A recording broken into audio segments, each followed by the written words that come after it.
Hello everybody, WaffleTime here, and this is how I like to beat Master Mode Terraria with the melee class. First we build some housing for our darling NPCs, which I want to beat with rocks until they walk funny because of their antics during our 100% achievements run. Next up, since we're playing melee, we'll obviously want to build ourselves a house worthy and suitable for a melee warrior to live in. We'll be living in a sword. That's right. We start with the hilt and slowly work our way up to what'll be the blade itself, until finally our blade is complete. And bear in mind, if you happen to see it shrink and shrivel up when it gets cold outside, just remember one thing, that it's only because the blade's enchanted and no other reason whatsoever. We collect some cactus, think about life, end it all, and come back out of pure spite to begin working on a elevator. We find ourselves a wacky, wavy mushroom biome, and after eating some off the walls and experiencing ego death for 6 hours straight, we find Hermes boots, which makes me blow twice. All we have time for currently is there's much work to do. We go back down and motorboat Great Mother Earth for the vast amount of resources provided by nature. Find ourselves a mace and promptly get the bad touch by several mobs shortly after. After going back down to defile said mobs in a fit of angst, we take to the skies. Not only to check out massive bird racks, but also to get this bad boy, the goddamn Star Fury. Beautiful, isn't it? To celebrate the upgrade to our arsenal, we make some cactus armor, and not having enough to make pants, we do the morally correct thing and let our meat swing like a grandfather clock in the wind.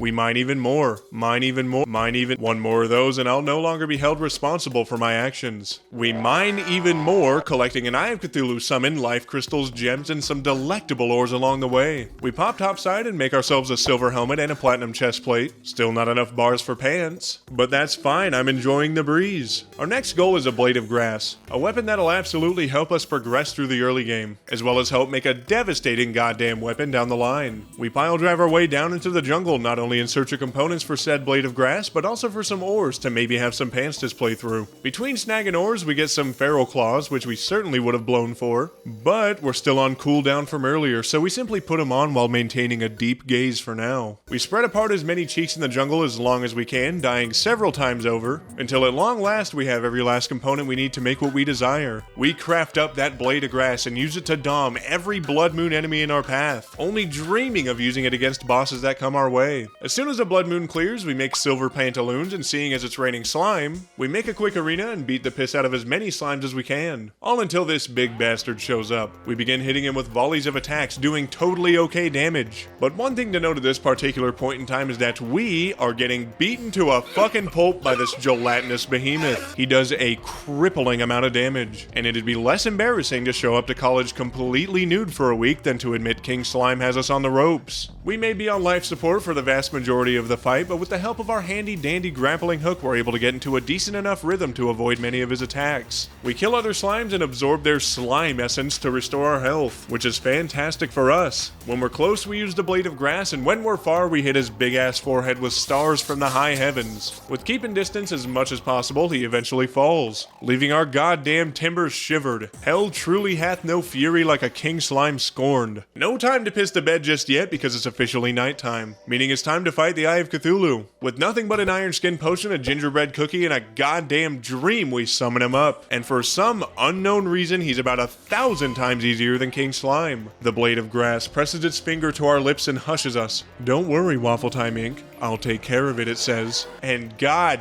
damn does it. The little eyeballs aren't an issue, the eye itself isn't an issue. The poison from our weapon works incredibly, and eventually the big bastard goes into his second phase. This is precisely where we cock back and launch mints and Listerine strips into his mouth at full speed. This pisses him off more and more, but at least now when he's charging at us with his mouth agape, it smells like a peppermint breeze instead of dog shit and plaque. At this point we simply run back and forth, and the absolute buffoon charges directly into our attacks, giving us yet another victory. After resting up and jerking it ever so slightly, our post-nut clarity reminds us that the Brain of Cthulhu is next. So we go to the Crimson and make a god-awful arena, smashing our first heart and getting a panic necklace soon after, which if you didn't know actually makes you freak the fuck out in public over trivial matters, then feel silly about it when you're back home. What an accessory! We break the other two hearts and begin battle. For a fight like this, the first phase is the scariest, so we try to keep distance so as to not get touched by slightly moist eyeballs, and also to let our poison go to town. Thankfully, we're able to sweep him quite easily without taking too much damage. The poison truly does its thing, and soon enough, the eyeballs have popped like some goddamn boba. Now for the easy part, all we gotta do is look at which idiot is poisoned and keep on swinging. We utilize simple dashes to help keep distance, and after a short amount of time, toss the brain salad entirely. While running over to find the shimmer, goblins actually make the fatal mistake of invading. The only goblins around here are gonna be the goblins' wives, gobbling this horse meat ding-dong. After totally not dying once, or even twice for that matter, we head down to the shimmer and find the tinkerer watching his wife recruit a third from afar. We buy a tinkerer's workshop, totally don't hit the quality of lifestyle infinite money hack 9000, then buy ourselves a pair of rocket boots as well. Up topside we make some spectre boots, then some lightning ones, mint condition, never worn. After this we hit the skies once more for the harpy massage parlor, and find ourselves a lucky horseshoe as well as a balloon, which we use at home to make a blue horseshoe balloon. With no time to waste, we reforge everything, make a Deathbringer pickaxe, and hit the anal crevices of hell to grab a hell forge followed by a metric ass ton of hellstone. Once we're back home, we make a beautiful goddamn volcano, a swagged out set of full molten armor, as well as a molten pickaxe for our hard mode mining needs. The plan was simple: rush to the dungeon, cobble together a shit-ass arena, then hit the sack until night. Why? Because it's Skeletron time, baby. The battle begins with one simple goal: slap around his big-ass man hands until there are no more. The volcano takes no prisoners, it wreaks havoc, fucking up anything that comes its way. We violate WaffleTime Inc.'s 34th rule, getting teethy head several times over, making the battle into an absolute ass-clench fiesta. We keep swinging the volcano, doing putrid amounts of damage, and soon enough, victory. We dive headfirst into the fungeon, and wouldn't you know it, first chest Miramasa, second chest Cobalt Shield. After giving a special kind of tribute to my desk and keyboard after pulls like that, we immediately head back home, because it was time to craft our final pre-hard mode weapon. We make a blood butcherer, throw the volcano, blade of grass, and Miramasa in the mix, and finally make the Night's Edge. With that bad boy in our clammy, sweaty gamer hands, it was time for Queen Bee. We hit the jungle, find a hive, and build yet another god-awful arena directly above it. We summon her immediately after, and with our new, shiny, sleek, sexy Night's Edge. She's nothing more than a piñata stuffed with mediocrity and honey. We have no real trouble with this fight, we simply dash into her dashes, aka the Master Dasher Blaster 9000 technique, and keep swinging our blade. Her health goes down incredibly fast, and without any dire threat to our emotional and physical well-being, we secure yet another victory. Now for the main event, the main course, the moment we've all been patiently waiting for, the balls of flesh. But before we show that wall of flesh our wall of flesh, we build a hell arena, aka the Quality of Life Supremo. It is time. We summon him up, and god damn does that Night's Edge cleave through that squishy monstrosity like a hot knife through butter.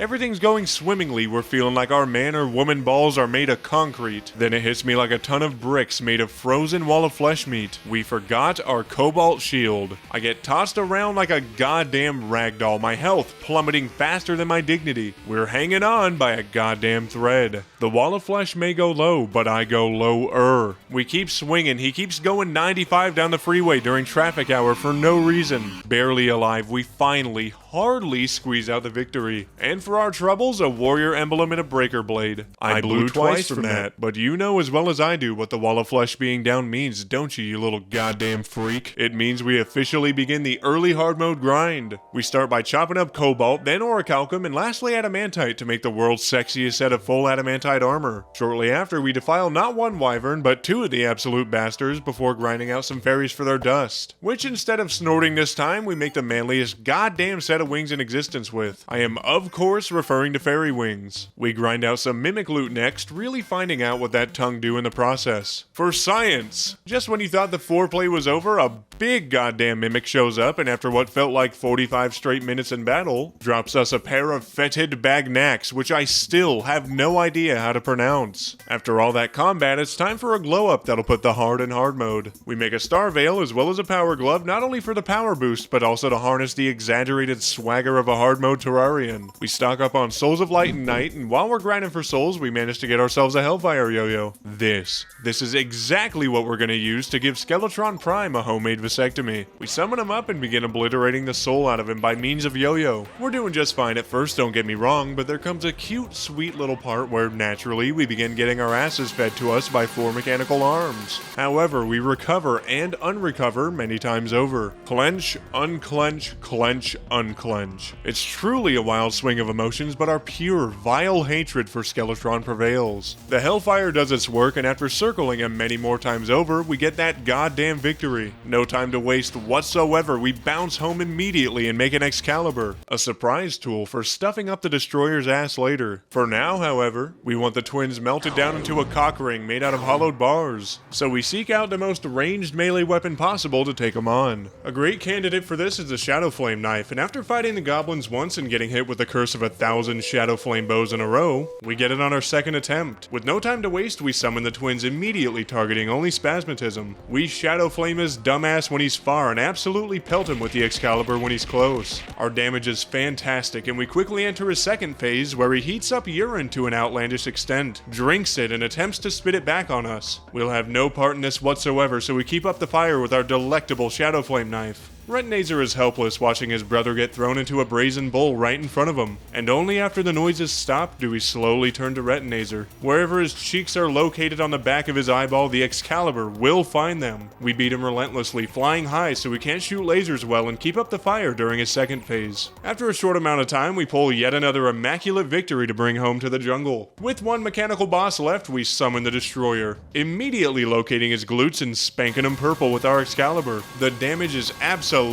delicious. This weapon couldn't be more hot in this battle if it tried. The process is simple. We avoid lethal dome, work our way into nooks and crannies, and slap him silly, hitting multiple segments in the process. This certainly isn't a scary fight compared to the other two, so we wind up taking him down rather quickly. Listen up, my fellow degenerates, it's time to get down and dirty with Plantera. No time for sweet talk and foreplay now, because our beloved plant-themed MILF is about to get a taste of our raw power. Emphasis on the raw. We make a true knight's edge as well as a pickaxe axe and hit the jungle, mining up as much chlorophyte as we can along the way. With this sun-kissed chlorophyte, we make a full set of armor as well as the goddamn true Excalibur, baby. We then make a mechanical glove followed by a fire gauntlet. It's showtime, so we build up an arena, summon the absolute sugar mama, and get right to work. For the first phase, we simply lay the WWE Super Slam Smackdown on her with the true Excalibur. As soon as she gets wine drunk and enters her second phase, however, we go against every fiber of our moral being and put some distance, using the true Excalibur to absolutely soak her, as well as do a lot of damage. To finish her off, we use the true Excalibur, and Mr. President of Victory has hit the second tower. We hit up Golem's rancid temple to get a solar tablet and use that bad boy as soon as we're home to start the solar eclipse. We're straight up chillin' when all of a sudden we hear the shrieks of Mothrin screaming at me for alimony and child support, acting like I didn't already invest it at the casino earlier this afternoon. Not a chance. We defeat her and get the broken hero sword, grinding out a death sickle right after that for an absolutely delectable solar eclipse haul that bricks me up like none other. We make the sexy Terra Blade, which means one thing and one thing only. We're ready for Golem. We charge that temple like our lives depend on it, craft an arena so shitty that California'd take it and call it affordable living and charge $4,700 a month for it. Then promptly summon that bastard up and get to work. Slowly but surely, we yank his hands right off the bone. Think of it like peeling an orange or a banana, but with a lot more struggling. Our beautiful Terra Blade makes short work of him, and finally we knock both of them off. Then we simply beat his head in with a baseball bat until we could call him Glenn. Once that absolute chrome dome pops off, we run back and forth like a goddamn maniac and keep attacking until we— Holy shit, did you guys see that? Running back in slow motion, it was actually a cosmic particle that interfered with my Golem speedrun. Clearly none of that actually happened, it was obviously a technical error. What I said was we take out his hands, beat his fat head in with a bat, then hit the run back and forth in 8 or 9,000 and keep attacking the pile of mud that could. Eventually he crumbles, reducing our state-mandated therapy sessions by a measly week. Thankfully, no ionizing solar particles got in our way this time, or the next couple of times, because we're gonna grind him out for beetle husks until he's all but a fond memory. As soon as we're home, we make some beetle armor swag, and god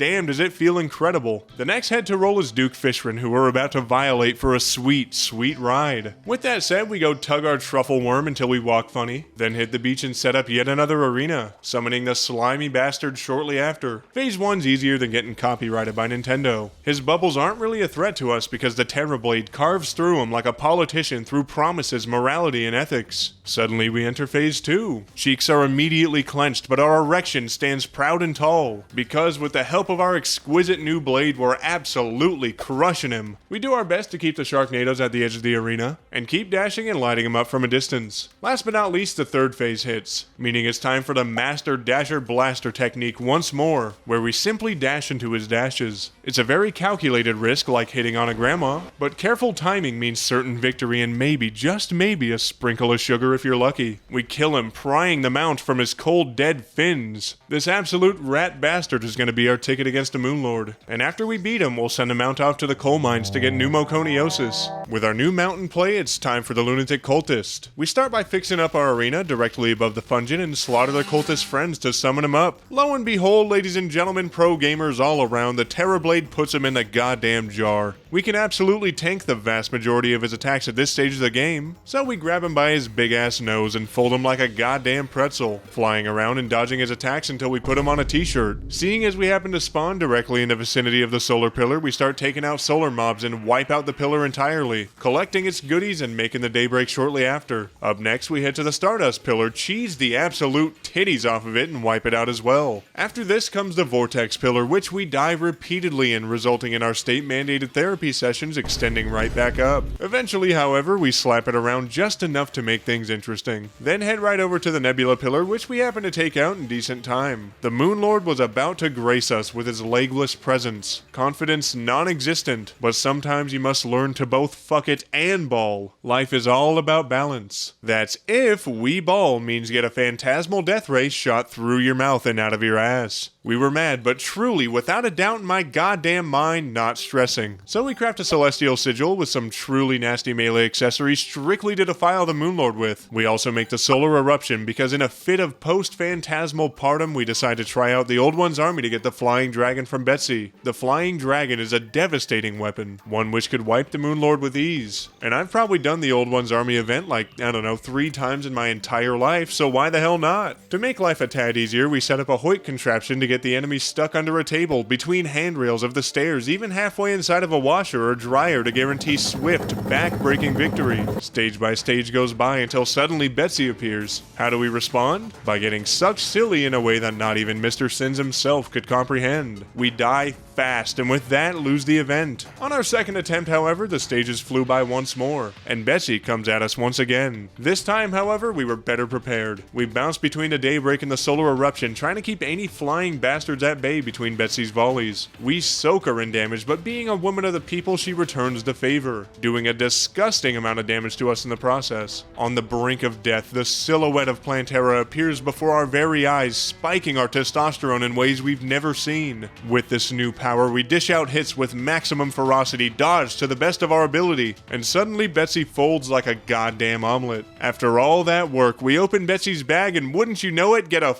fucking Betsy's wrath. I am not doing that again. We gear up for our second attempt against the Moonlord, build a house for the nurse in case we need a heal for the low cost of 37 platinum, and summon up Big Legless while it's raining. We start attacking his right hand eyeball with all of our might, throwing pocket sand at max velocity to disorient him. We fly around his beams, keep the attack up to the best of our ability, and after some time, we pop that bad boy out. We win. Our defense is so high at this stage of the game, we could simply sit nice and snug inside of this fleshy eye socket and not take damage because of those delectable iframes. Our only job now is to throw Daybreak piss missiles at the rest of his eyeballs. We keep the attack up on his top eye, popping it out after some work, and now it's simply a balancing act between staying in the eye socket and targeting his left-hand eye. Soon enough, that jiggling heart is revealed, meaning we've taken out all the eyes and can officially go for the kill. We keep attacking it with all of our might, our damage is incredible, and by God does it feel good to watch his health wither away. As soon as he begins bursting into flames, we know we won. And that, ladies and gentlemen, pro gamers all around, is how I like to take on Master Mode Terraria with the melee class. Just for shits and giggles, our inflated ego summons Daylight Empress of Light. And wouldn't you know it, all goes well, we're able to— Okay. Well, that's gonna be all for today, ladies and gentlemen. Thank you all so much for tuning into this video. If you enjoyed it, please be sure to drop a like and subscribe for more content like this, as well as leave a comment down in the comment section below to let me know your thoughts on this video. For video and stream updates, be sure to follow the Instagram and Twitter link down below. And to catch playthroughs like these live, be absolutely sure to follow my Twitch link down below as well. Thank you all so much again for watching, and I'll be seeing all of you beautiful people in the next one. WaffleTime Melee Freak Edition out.